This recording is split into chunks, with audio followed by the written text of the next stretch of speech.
শিক্ষার্থী বন্ধুরা, সরি একটু দেরি হয়ে গেল। আসলে কোনো কিছু রেডি ছিল না, তো হ্যাঁ এগুলো রেডি করতে একটু দেরি হয়ে গেল। কালকে যে সেকেন্ড ইয়ার অফলাইন ক্লাস নেওয়ার পর আসলে কোনো কিছু রেডি করা হয় নাই, এই জন্য একটু সেট আপ দিতে টাইম লাগবে। সরি।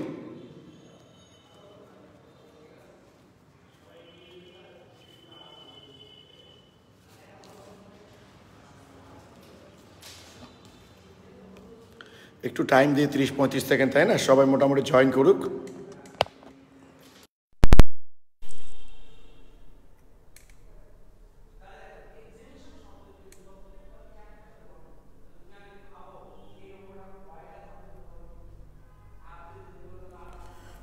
ওকে,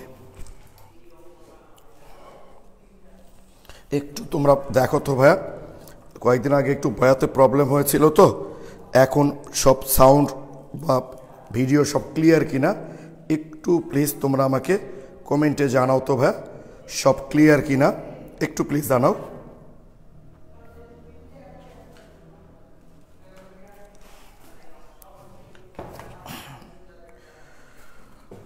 ওকে শিক্ষার্থী বন্ধুরা, এখন থেকে তোমাদেরকে বলা হয়েছে যে তোমাদের নিয়মিত ক্লাসটা হবে এই যে শনি সোম বুধ সকাল 8:40। আজকে বললাম না যে সেট আপ দিতে একটু টাইম লাগলো, জন্য দেরি হয়ে গেল।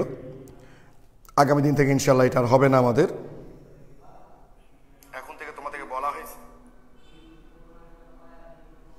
সজীব, আমি প্রথম অনলাইন ক্লাস করছি, আমি হেল্প করি ভাইয়া, তোমরা জাস্ট একটু সিনসিয়ার থেকো তাহলেই হবে। ওকে, থ্যাংক ইউ। উপস্থিতি খুবই কম, তোমরাই বলতে ভাইয়া সকালে ক্লাস দেন। সকালে তো ক্লাস দিলাম ভাইয়া, কিন্তু উপস্থিতি অবস্থা খুবই খারাপ, 60 উপস্থিতি। অসুবিধা নেই, আমরা ক্লাসটা শুরু করব।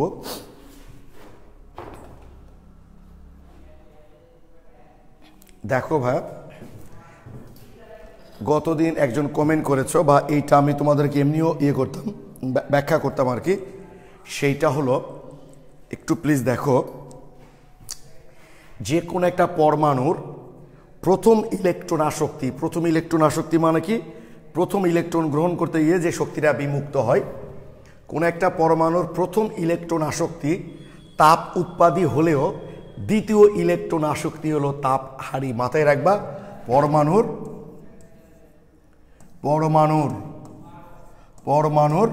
প্রথম ইলেকট্রন আসক্তি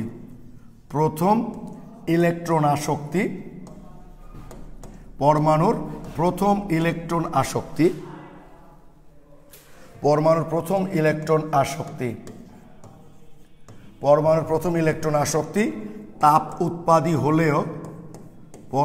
প্রথম ইলেকট্রন আসক্তি তাপ উৎপাদী হলেও দ্বিতীয় ইলেকট্রন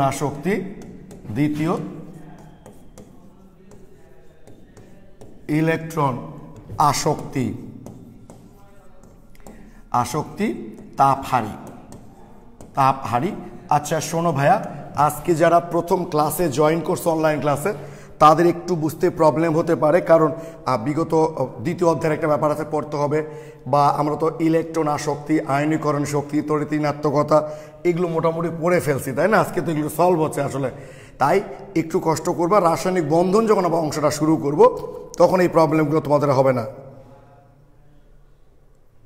আচ্ছা রিস্তা ভাইয়া, আজ লেখা খুব ভালো বোঝা যাচ্ছে। আচ্ছা ভাই, যে সাদা ব্যাকগ্রাউন্ডে বেশি ভালো হয় আর কি, থ্যাংক ইউ। তো পরমাণুর প্রথম ইলেকট্রন আসক্তি তাপ উৎপাদী হলেও দ্বিতীয় ইলেকট্রন আসক্তি হচ্ছে তাপ হারি প্রক্রিয়া। কেন জানো? এই যে দেখো ভাইয়া, মনে করো অক্সিজেন সে একটা ইলেকট্রন গ্রহণ করলো, করে অক্সিজেন ইলেকট্রন গ্রহণ করে এই যে অক্সিজেন মাইনাসে পরিণত হলো।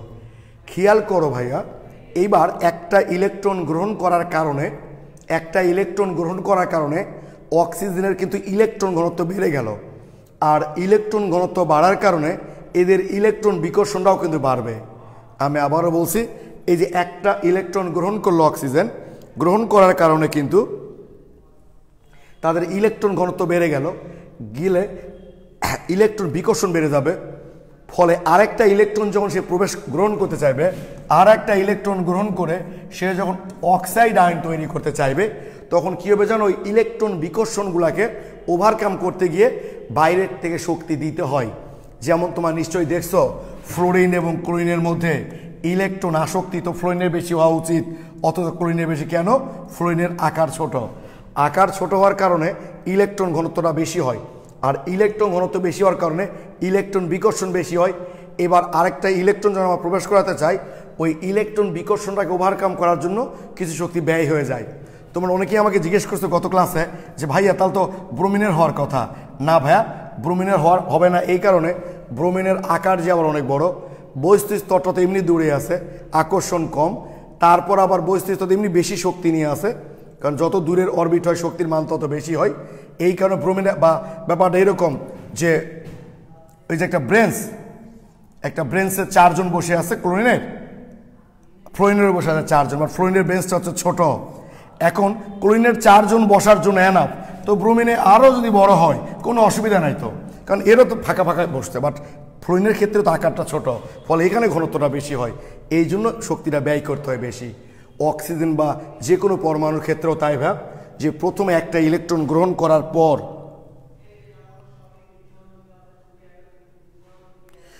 ও আসমাউল হোসনা লিখেছ গলা ভেঙে গেছে মনে হয় না, এই জন্য শক্তিটা ব্যয় করতে হয় বেশি। অক্সিজেন বা যে কোনো পরমাণুর ক্ষেত্রে। আচ্ছা, তৌফিক নাফিস আসমাউল হোসনা, থ্যাংক ইউ ভাইয়া যে তোমরা বিষয়টা ফিল করছো একটু। অ্যাকচুয়ালি গলাটা বসে গেছে, আসলে কালকে সারাদিন ক্লাস নিয়েছি ভাইয়া, বুঝছো, এই কারণে গলাটা বসে গেছে। থ্যাংক ইউ ভাই।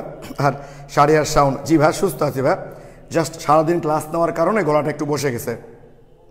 ওকে, একটু হেল্প করো তোমরা, আমরা আশা করি ক্লাসগুলো করতে পারবো, প্রবলেম হবে না। আর যে কোনো ধরনের প্রবলেম হলে ভাই তোমরা কমেন্টে জানাও, সেটা আমি আবার ওভারকাম করব। Thank you. তো দেখো ভাই, যেটা বলছিলাম যে একটা পরমাণু ইলেকট্রন গ্রহণ করার পর সে যখন অক্সিজেন মাইনাস হয়ে গেল, এবার তার কিন্তু ইলেকট্রন ঘনত্ব বেড়ে গেল, ফলে ইলেকট্রন বিকর্ষণ বাড়বে। তাই আরেকটা ইলেকট্রন যখন আমার প্রবেশ করাই, তখন সেই বিকর্ষণটাকে ওভারকাম করার জন্য আরও কিছু শক্তি দিতে হয়। তাই পরমাণুর প্রথম ইলেকট্রন আসক্তি তাপ উৎপাদী হলেও দ্বিতীয় ইলেকট্রন আসক্তি একটা তাপহারী প্রক্রিয়া। প্লিজ তোমরা আমাকে একটু কমেন্টে জানাও তো ভাই, এই কোশ্চেনটা কিন্তু দিয়েছিল জানো, তোমরা তোমাদের কনসেপ্ট বুকটা বের করে দেখবা, সম্ভবত বুয়েটে দিয়েছে এটা, যে পরমাণুর প্রথম ইলেকট্রন আসক্তি তাপ উৎপাদী হলেও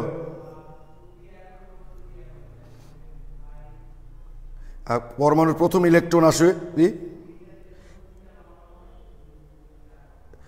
সজীব কত শক্তি স্তর পর্যন্ত ইলেকট্রন ঘনত্ব অনেক বেশি হয় ভাই, যে কোনো শক্তি স্তরে তো তাই হয়। একটা পরমাণু ধরো তার বৈস্থিক স্তরে যে কটা ইলেকট্রন থাকার কথা সেটা নিয়ে সে থাকে নিরপেক্ষ। এবার একটা ইলেকট্রন যখন তুমি প্রবেশ করাই দিবা, তখন তো তার ঘনত্ব বেড়ে গেল আর কি, ইলেকট্রন আগে যা ছিল তখনই। হ্যাঁ, কারো বেশি কারো কম, যাদের আকার ছোট তাদের ঘনত্ব একটু বেশি পরিমাণ বেশি হয়, আর যাদের আকার বড় তাদের হয়তো কম পরিমাণ বেশি হয়। কিন্তু অবশ্যই একটা ইলেকট্রন গ্রহণ করলে তো তাদের ইলেকট্রন ঘনত্ব বেশি হবেই, এই কারণে ইলেকট্রন বিকর্ষণও বেশি হয়। আর সেই বিকর্ষণটাকে ওভারকাম করার জন্য আরও শক্তি প্রদান করতে হয়। তাই প্রথম ইলেকট্রন আসক্তি তাপ উৎপাদী হলেও দ্বিতীয় ইলেকট্রন আসক্তি একটা তাপহারী প্রক্রিয়া। আমি তোমাদের বলে দিচ্ছি ভাই, দেখো এটা দিয়েছে অ্যাডমিশন টেস্টে দিয়েছে, কোথায় দেখেছে, বুয়েট 5-6, তোমরা দেখতে পারো ভাই, তোমাদের কাছে page number 388, page number 388, question number হচ্ছে পেজ নাম্বার 388, কোশ্চিন নাম্বার হচ্ছে 5, বুয়েট 5-6 এসছে, দ্বিতীয় ইলেকট্রন আসক্তি তাপ উৎপাদী না তাপহারী, যুক্তি দেখাও। ওকে, দ্বিতীয় ইলেকট্রন আসক্তি হচ্ছে তাপহারী। কেন বলা হলো ভাইয়া, যে একটা ইলেকট্রন গ্রহণ করার পর তার ইলেকট্রন ঘনত্বটা বেড়ে যায়, ফলে আরেকটা ইলেকট্রন যখন প্রবেশ করাতে চায় তখন ওই শক্তি ওই ইলেকট্রন ঘনত্ব যেহেতু পরস্পরকে বিকর্ষণ করে, ওই বিকর্ষণটাকে ওভারকাম করার জন্য আরও বেশি কিছু শক্তি দিতে হয়। তাই প্রথম ইলেকট্রন আসক্তি তাপ উৎপাদী হলেও দ্বিতীয় ইলেকট্রন আসক্তি একটা তাপহারী প্রক্রিয়া। আমি আশা করি বিষয়টা তোমরা বুঝতে পেরেছ। ওকে, তো আমরা এখন একটা জিনিস দেখব ভাইয়া, সেটা হলো আয়নীকরণ শক্তি, ইলেকট্রন আসক্তি, তড়িৎ ঋণাত্মকতার উপর বিভিন্ন নিয়ামকের প্রভাব। আয়নীকরণ শক্তি, ইলেকট্রন আসক্তি, তড়িৎ ঋণাত্মকতা, এগুলোর উপর বিভিন্ন নিয়ামকের প্রভাব।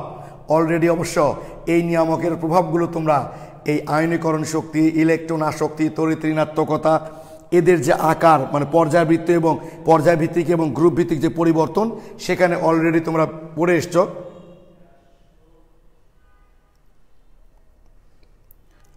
ফারদিন রাব্বি অফলাইন ক্লাস এই সকালবেলা ভাইয়া তোমাদের?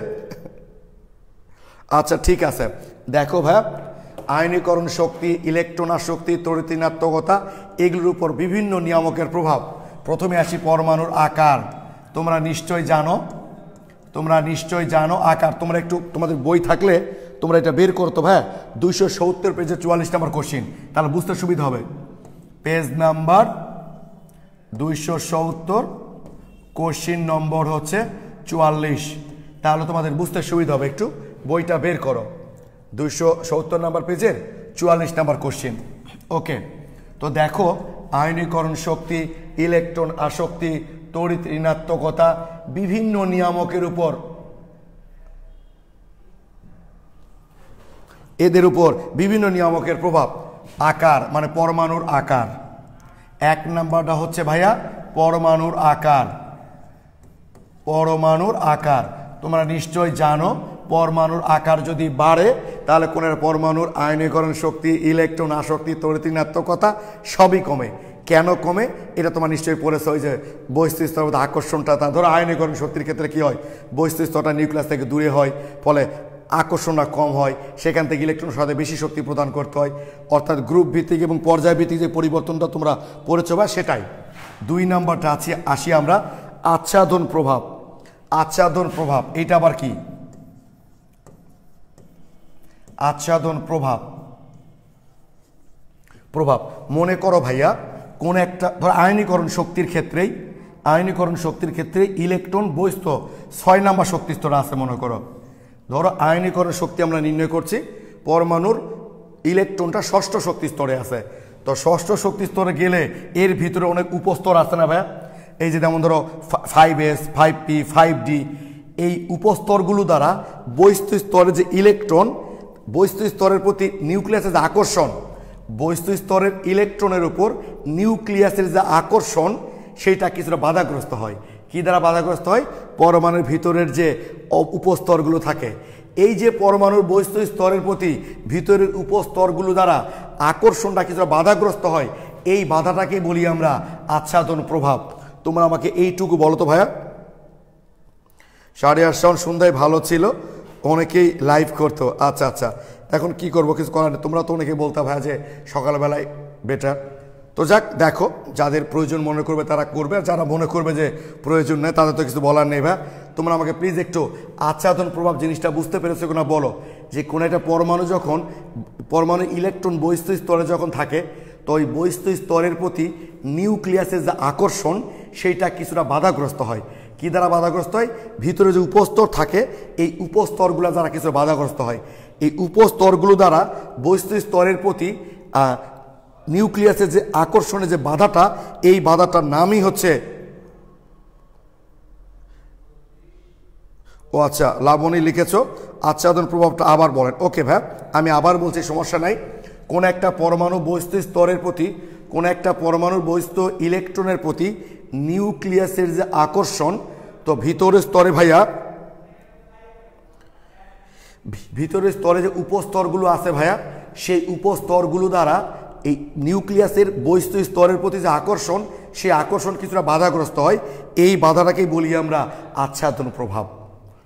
তোমরা আবার একটু বলো, যারা বললে ভাই আরেকবার বলেন, তারা বুঝতে পেরেছো কিনা ভাইয়া যে কোনো একটা পরমাণুর বহিস্থ ইলেকট্রনের উপর নিউক্লিয়াসের যে আকর্ষণ সেইটা কিছু বাধাগ্রস্ত হয়। কী দ্বারা?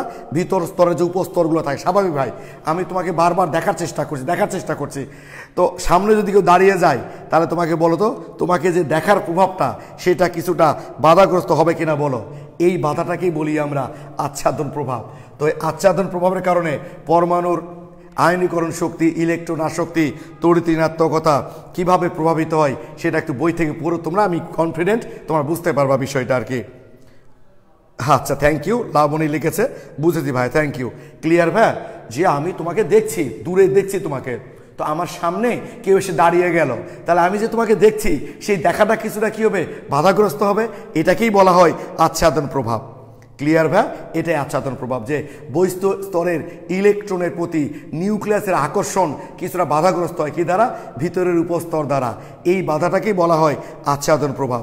থ্যাংক ইউ, অর্থে লিখেছ ক্লিয়ার ভাই, অনিন্দা মণিগ্রাম, থ্যাংক ইউ, সবাই ক্লিয়ার লিখেছ। এইটা একটু দেখবা তোমরা। আর কি কি আছে শোনো, ইলেকট্রন বিন্যাস ওই যে পড়লা, স্থিতিশীল ইলেকট্রন বিন্যাসগুলোর আয়নীকরণ শক্তির মান বেশি হয়, অর্ধপূর্ণ, পূর্ণ অরবিটাল, কার্যকর নিউক্লিয়ার আধান অর্থাৎ পজিটিভ চার্জের মাত্রা যদি বেড়ে যায়। মোট কথা হচ্ছে তোমরা একটু 44 নম্বর প্রশ্নটা পড়ো ভাই, বুঝছো? আমার বিশ্বাস যে তোমরা এই 44 নম্বর প্রশ্নটা পড়লে বুঝতে পারবা। 270 পেজে 44 নম্বর প্রশ্নটা একটু পড়বা, তোমরা বুঝতে পারবা। আচ্ছা, শাহরিয়ার শাওন লিখেছ ভাই আপনার বইয়ের পাশাপাশি কোন বই পড়বো? তোমরা যে কোনো বই পড়তে পারো ভাইয়া, যে কোনো বই। আমি কখনোই, কারণ কোন বিভিন্ন বইয়ে বিভিন্ন টপিক ভালো, যেমন হাজারি স্যারের বইটা তোমরা পড়তে পারো, সঞ্জিত স্যারের বই পড়তে পারো, কবির স্যারের বই পড়তে পারো, অক্ষরপত্র বই পড়তে পারো, তারপর কাজল ব্রাদার্সের বইটা পড়তে পারো, সবগুলোই মোটামুটি ভালো। দেখা যাচ্ছে যে এই বই একটা টপিক ভালো আছে, আরেকটা বই আরেকটা টপিক ভালো আছে। মূল বই পাশাপাশি যে কোনো দু একটা পড়লে যেটা তোমার ভালো লাগবে ভাইয়া, যে কোনো পড়লেই হবে। ও আচ্ছা, তারেক রহমান লিখেছ জীবনমুখী উদাহরণগুলো বেশি ভালো বোঝা যায়। ওকে, এই হলো আমাদের আইন বিভিন্ন নিয়ামকের উপর আয়নীকরণ শক্তি, ইলেকট্রন আসক্তি, তড়িৎ ঋণাত্মকতার প্রভাব।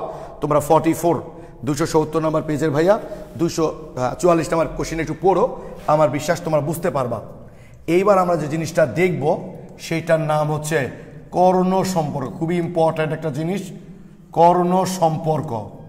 কর্ণ সম্পর্ক খুব ভালো করে একটু বোঝার চেষ্টা করো তো ভাইয়া, কর্ণ সম্পর্ক। ওকে,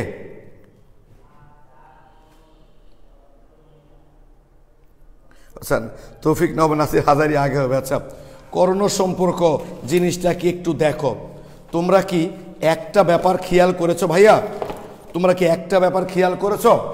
সেইটা হলো কোন একটা পরমাণুর যে কোনো পর্যায়বৃত্ত ধর্ম, কোনো একটা পরমাণুর যে কোনো পর্যায়বৃত্ত ধর্ম তার গ্রুপের ক্ষেত্রে যা হয় পর্যায় ক্ষেত্রে তার উল্টা হয়। কিন্তু আমি আবারও বলছি, যে কোনো পরমাণু ক্ষেত্রে মানে পর্যায় সারণীতে তার গ্রুপের যে পরিবর্তনটা হয় পর্যায় কিন্তু তার উল্টা হয়। দেখো, একই গ্রুপের উপর থেকে নিচের দিকে গেলে পরমাণুর আকার বাড়ে, কিন্তু বাম থেকে ডানে গেলে কমে। একই গ্রুপে আমি বলেছি যে একই গ্রুপের উপর থেকে নিচের দিকে গেলে শুধুমাত্র আকার বাড়ে আর বাকি সব ধর্মগুলাই মোটামুটি কমে। আবার একইভাবে একই পর্যায়ের বাম থেকে ডানে গেলে আকার কমে, বাকি সব ধর্মগুলাই কিন্তু মোটামুটি বাড়ে। তোমরা খেয়াল করে দেখবা। হ্যাঁ, সৌরভ চৌধুরী, হ্যাঁ কনসেপ্ট বুকটা অনেক ভালো ভাইয়া।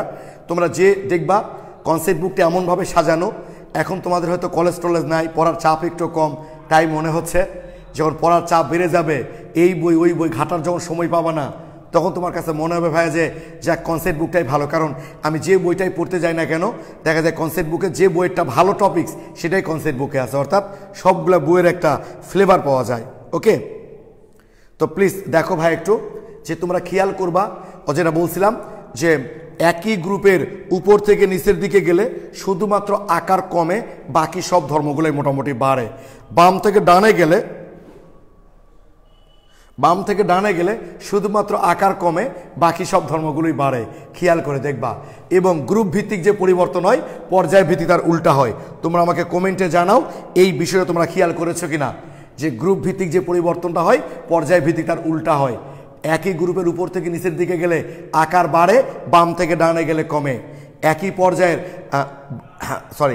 গ্রুপের উপর থেকে নিচের দিকে গেলে আয়নীকরণ শক্তির মান কমে, বাম থেকে ডানে গেলে বাড়ে।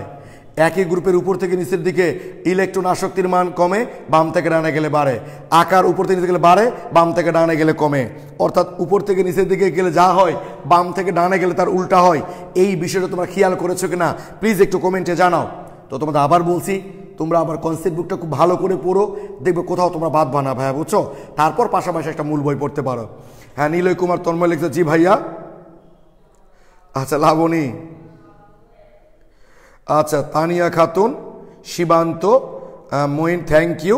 তারেক রহমান সামিন, শাহরিয়ার শাহন, সৌরভ উল্টো বুঝতে পারলাম ভাইয়া, থ্যাংক ইউ। শফিউল্লাহ ইয়েস ভাইয়া, thank you.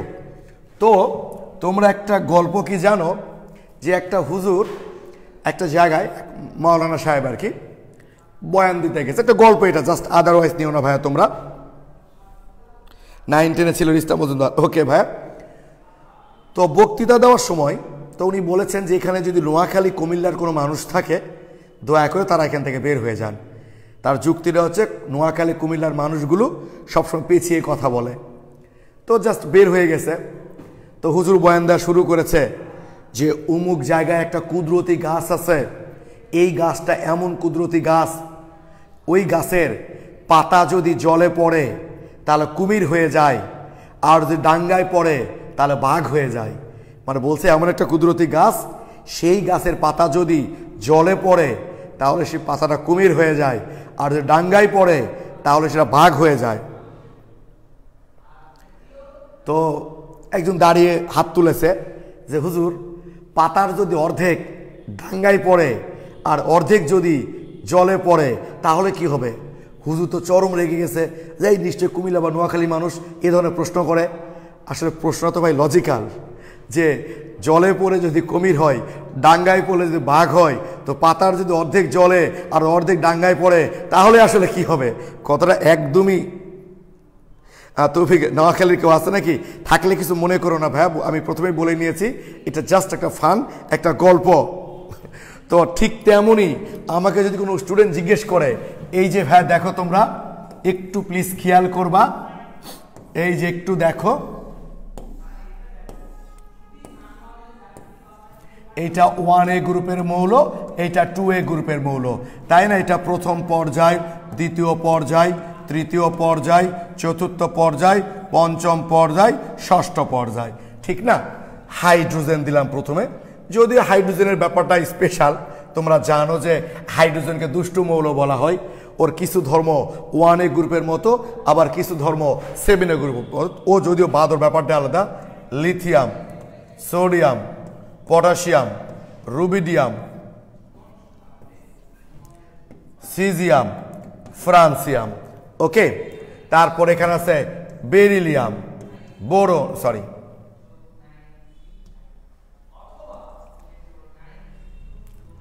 Beryllium, magnesium, biryani Mughlai, কাবাব সরিয়ে বাটিতে রাখো, ওকে।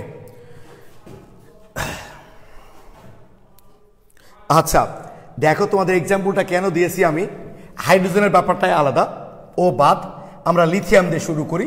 লিথিয়ামটা দেখতে আসলে লিথিয়ামের মতো লাগছে না, এই যে লিথিয়াম।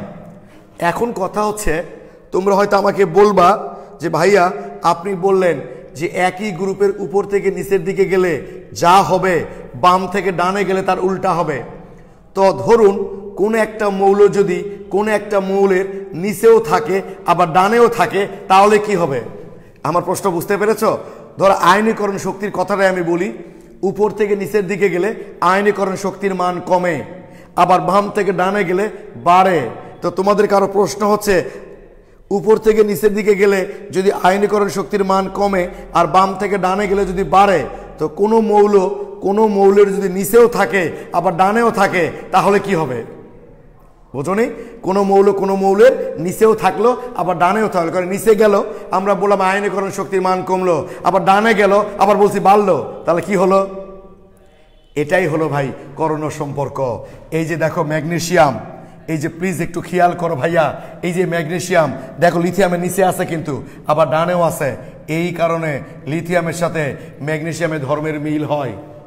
অর্থাৎ লিথিয়াম যেহেতু ম্যাগনেসিয়ামের নিচে, তাই আমরা বলবো তার আয়নীকরণ শক্তির মান কম, আবার যেহেতু ডানে তাহলে আবার আয়নীকরণ শক্তির মান কি বেশি, ফলে প্রায় মানটা সমান হয়ে যায়। এবং দেখো সম্পর্কটা কিন্তু আলটিমেটলি কোনাকুনি হয়ে যাচ্ছে। তাই এই ধরনের সম্পর্কগুলাকেই বলি আমরা কর্ণ সম্পর্ক। আচ্ছা একটু প্লিজ বলো তো তোমরা, আমি আবারও বলছি, ধরো সোডিয়ামের নিচে আছে ক্যালসিয়াম, তাহলে সোডিয়ামের নিচে যেহেতু ডানে থাকার যেদিকটা নিচে, তো সোডিয়ামের নিচে যেহেতু ক্যালসিয়াম, তাহলে অবশ্যই সোডিয়ামের যে ক্যালসিয়ামের আয়নীকরণ শক্তি কম হওয়ার কথা, কিন্তু সোডিয়াম যে জায়গায় আছে তার একটু ডানে আছে যে ক্যালসিয়াম, তাহলে আয়নীকরণ শক্তি আবার কি বেশি হওয়ার কথা। তাহলে একবার বলছি কম হবে, একবার বলছি বেশি হবে, তাহলে বিষয়টা কী হবে? আগের মতোই হয়ে যাবে। অর্থাৎ এই দুটার মৌলের ধর্মের কিছু মিল পাওয়া যায়। আমি একটু লিখে দিচ্ছি, তোমরা যতক্ষণ ধরে বুঝবা না আমি ততক্ষণ ধরে বলবো। সেটা হলো কোনো মৌলের ধর্ম, কোনো মৌলের ধর্ম, কোনো মৌলের ধর্ম দেখা যায় না ভাই এই পর্যন্ত। কোনো মৌলের ধর্ম তার পরবর্তী গ্রুপ, কোনো মৌলের ধর্ম পরবর্তী গ্রুপ ও পরবর্তী পর্যায়, কোনো মৌলের ধর্ম তার পরবর্তী গ্রুপ ও পরবর্তী দেখা যায়, দেখলাম কোনো মৌলের ধর্ম তার পরবর্তী গ্রুপ ও পরবর্তী পর্যায়ের মৌলের ধর্মের সঙ্গে সামঞ্জস্যপূর্ণ হয়। ধর্মের সাথে কোনো মৌলের ধর্ম তার পরবর্তী গ্রুপ ও পরবর্তী পর্যায়ের মৌলের ধর্মের সাথে সামঞ্জস্যপূর্ণ হয়। সামঞ্জস্যপূর্ণ হয়, সামঞ্জস্যপূর্ণ হয়। কোনো মৌলের ধর্ম তার পরবর্তী গ্রুপ এবং পরবর্তী পর্যায়ের মৌলের ধর্মের সঙ্গে সামঞ্জস্যপূর্ণ হয়। কোনো মৌলের ধর্ম তার পরবর্তী গ্রুপ এবং পরবর্তী পর্যায়ের মৌলের ধর্মের সঙ্গে সামঞ্জস্যপূর্ণ হয়। দুটি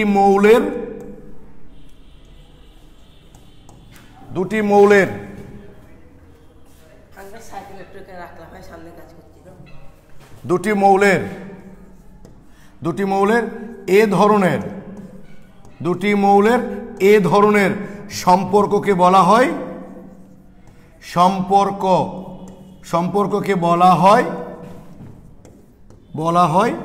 কর্ণ সম্পর্ক। দুটি মৌলের এই ধরনের সম্পর্ককে বলা হয় কর্ণ সম্পর্ক। ও আচ্ছা, ইশতিয়াক আহমেদ লিখেছ আপনার হাতের আগের থেকে লেখা ভালো হয়েছে ভাইয়া। না, লেখা ভালো হয়নি ভাইয়া, লেখা ডিজিটাল বোর্ডে তো লেখাগুলো স্পষ্ট হয়েছে, এই আর কি। আমার হাতের লেখা ভালো হওয়াটা কোনো মতেই সম্ভব না। তৌফিক ওমর, থ্যাংক ইউ ভাইয়া। আচ্ছা, আমি সব উত্তর দেব। তোমরা অনেকে প্রশ্ন করেছে অনেক ধরনের, আমি সব উত্তর দিব। পরবর্তী হতে হবে ভাইয়া, এইটা তো হবে না, কারণ আমরা কি বলেছি, উপর থেকে নিচের দিকে গেলে যা হয় বাম থেকে ডানে গেলে তার উল্টা হয়। তো এর তো ভাই বামে আছে, এটা হবে না। নিচের দিকে, নিচে এবং ডানে ঘটনাটা, এর তো বামে আছে, তাও তো হবে না ভাই। তাই বেরিলিয়ামের সাথে সোডিয়ামের হবে না, সোডিয়ামের সাথে ক্যালসিয়ামের হবে। ক্লিয়ার? এটা স্বার্থ প্রমাণে ক্লিয়ার ভাই? আচ্ছা প্লিজ। আসমাউল হোসেন, না ভাইয়া এটার মধ্যে হবে না, মাথায় রাখ। কারণ কেন হচ্ছে এটা তোমাদের বললাম তো, হচ্ছে কেন ভাইয়া, যে উপর থেকে নিচের দিকে গেলে যা হয় বাম থেকে ডানে গেলে তার উল্টা হয়। এই জন্য তো এটা পজিটিভ নেগেটিভ মিলে দিলাম নিলাম সমান হয়ে গেল, ব্যাপারটা এরকম। কিন্তু বামে গেলে তো তা হচ্ছে না। কি ক্লিয়ার? ওকে ভাইয়া, clear. Thank you so much. সবাই ঠিকঠাক মতো বুঝেছো আর কি, যে কোনো মৌলের ধর্ম তার পরবর্তী গ্রুপ এবং পরবর্তী পর্যায়ের মৌলের ধর্মের সঙ্গে সামঞ্জস্যপূর্ণ হবে। দুটা মৌলের এই ধরনের সম্পর্ককে আমরা কর্ণ সম্পর্ক বলে থাকি। ক্লিয়ার ভাই? অবশ্যই এটা হবে না, পরেরগুলো হবে। আরেকটা কথা তোমরা খাতায় একটু লিখে নাও, সেইটা হলো কর্ণ সম্পর্ক, কর্ণ সম্পর্ক, কর্ণ সম্পর্ক,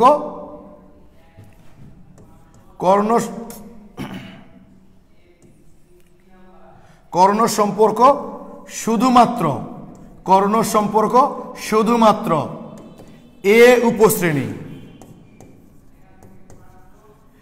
এ উপশ্রেণী। এ উপশ্রেণীর মানে বোঝো ভাইয়া, এস ও পি ব্লক। মনে আছে না, আমরা যখন আগের অধ্যায়ে গ্রুপ পর্যায় নির্ণয় করেছিলাম সেখানে পড়েছিলাম, মাথায় রাখবা কর্ণ সম্পর্ক শুধুমাত্র এ উপশ্রেণীর মৌলের ক্ষেত্রে প্রযোজ্য, মৌলের ক্ষেত্রে প্রযোজ্য, ক্ষেত্রে প্রযোজ্য। মাথায় থাকে যেন তোমাদের করণ সম্পর্ক শুধুমাত্র এ উপশ্রেণীর মৌলের ক্ষেত্রে প্রযোজ্য, অর্থাৎ ডি ব্লক মৌলগুলা বি উপশ্রেণী বা বি উপশ্রেণী মানে ডি ব্লক এবং এফ ব্লক অর্থাৎ বি উপশ্রেণীর মৌলের ক্ষেত্রে কিন্তু প্রযোজ্য না। করণ সম্পর্ক শুধুমাত্র এ উপশ্রেণীর মৌলের ক্ষেত্রে প্রযোজ্য। করণ সম্পর্ক একটা নাম আছে জানো, বলা তো যায় না, এমসিকে দিয়ে দিল তির্যক সম্পর্ক। তখন আবার মনে করবো ভাইয়া তো এটা পড়ায়নি। তির্যক সম্পর্ক, করণ সম্পর্ক বা তির্যক সম্পর্ক বলা যায়। কি ক্লিয়ার ভাই? করণ সম্পর্ক শুধুমাত্র এ উপশ্রেণীর মৌলের ক্ষেত্রে প্রযোজ্য। আর এ উপশ্রেণীর কারা হয় আমরা দেখেছিলাম গ্রুপ পর্যায়ে যখন নির্ণয় করেছিলাম। কারা হয় ভাইয়া বলতো? এস ব্লক এবং পি ব্লক মৌলগুলোই হয় মেনলি এ উপশ্রেণীর, এদের ক্ষেত্রে শুধুমাত্র প্রযোজ্য। তোমরা ক্লিয়ার কিনা বিষয়টা? যদি ক্লিয়ার হও তাহলে আমি একটা এমসিকিউ জিজ্ঞেস করব, এইটার যদি উত্তর তোমরা দিতে পারো তাহলে বুঝবো ক্লিয়ার, আর উত্তর দিতে না পারলে আমি আবার বুঝাবো, অসুবিধা নাই। তোমরা আমাকে বলবা কোন দুটা মৌলের মধ্যে করণ সম্পর্ক বিদ্যমান। তোমরা আমাকে বলবা ভাইয়া কোন দুটা মৌলের মধ্যে করণ সম্পর্ক বিদ্যমান।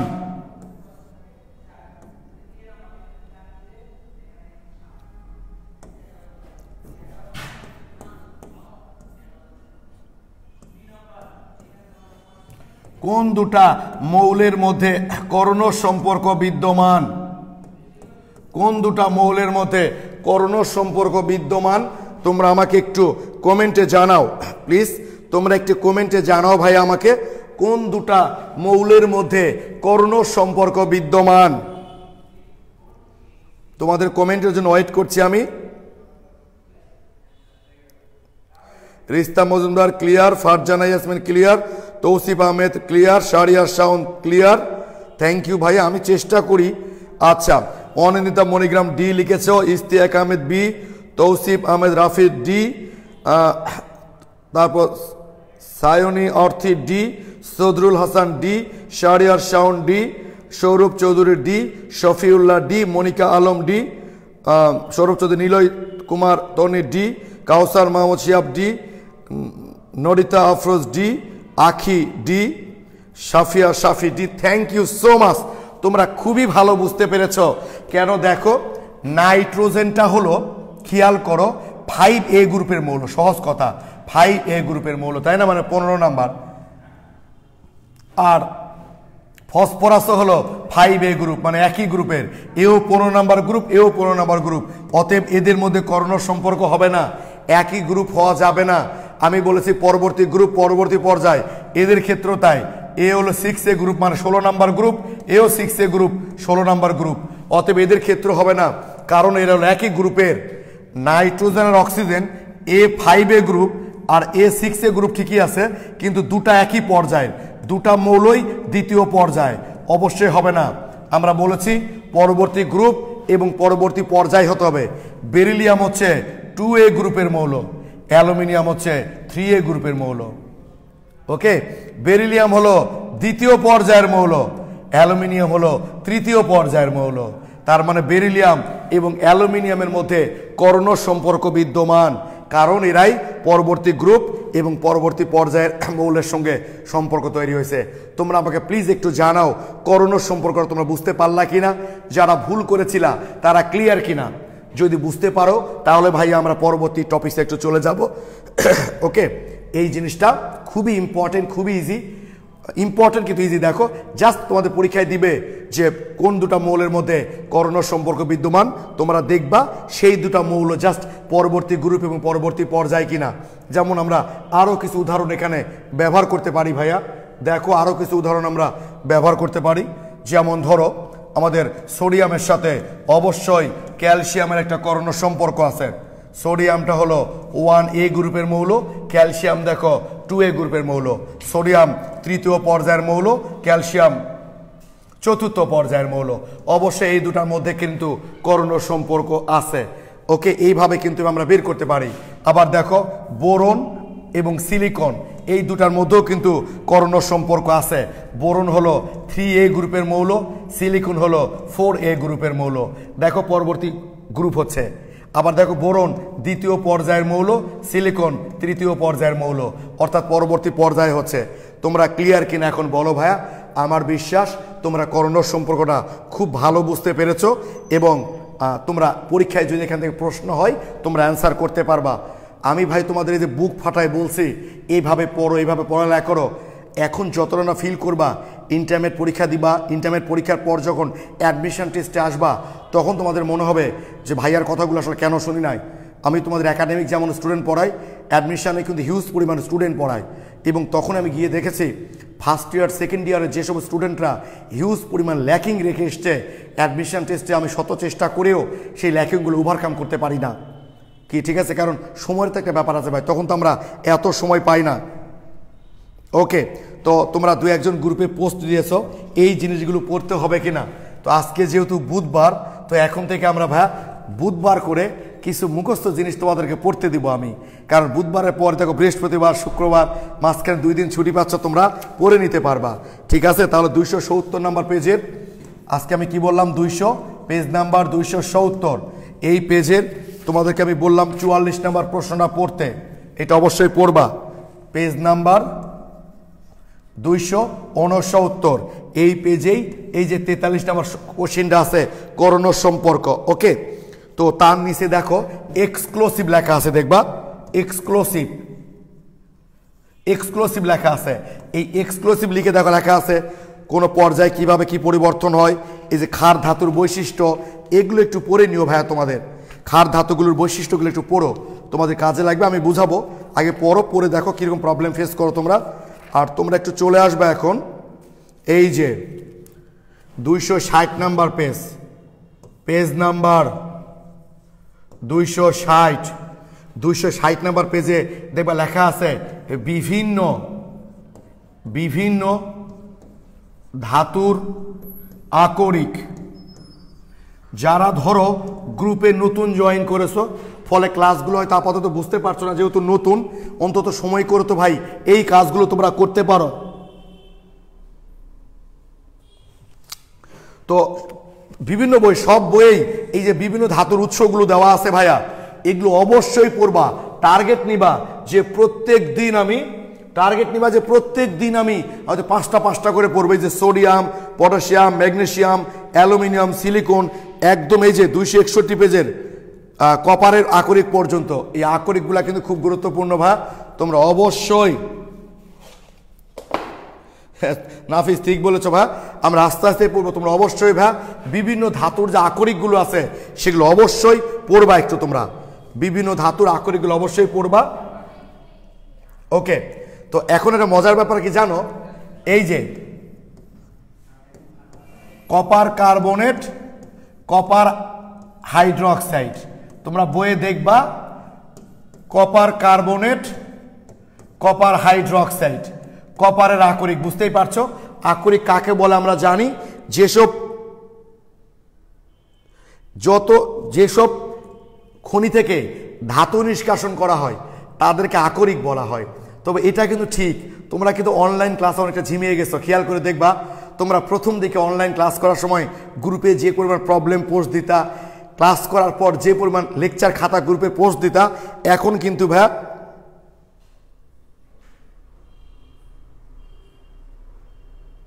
ঠিকই বলেছো শাহরিয়ার, পরীক্ষা নিব আমি, টেনশন নেই ভাই।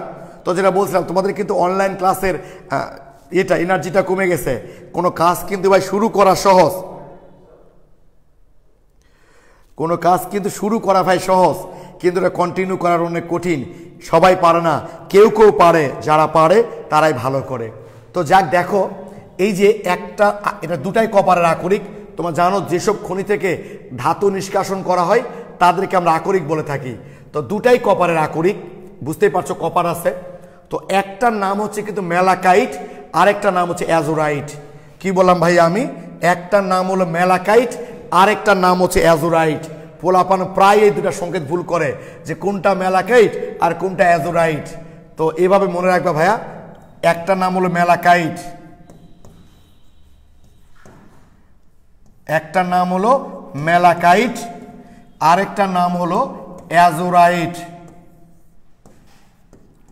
একটার নাম কি বললাম ম্যালাকাইট, আরেকটার নাম হলো অ্যাজোরাইট।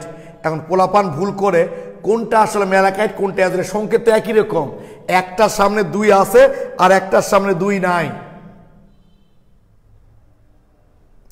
তো মাথায় রাখবা ম্যালাকাইট কথার সাথে মা কথার মিল আছে, ম্যালাকাইট কথার সাথে মা কথার মিল আছে, আর মা একটাই হয়, তার মানে এটা হলো ম্যালাকাইট আর এইটা হলো অ্যাজোরাইট।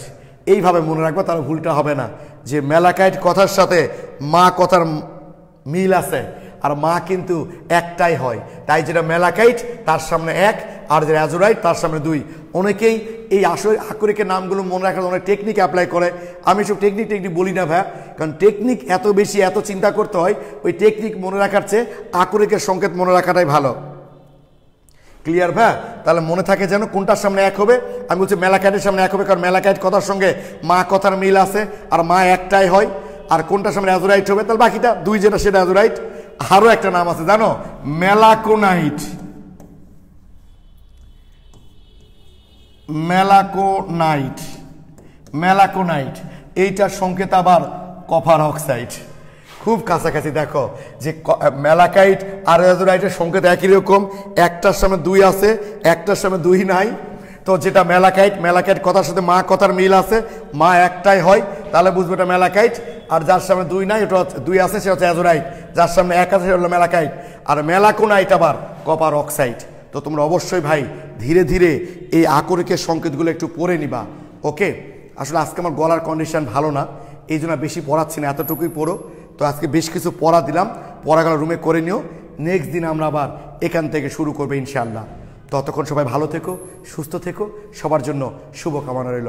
আসসালামু আলাইকুম।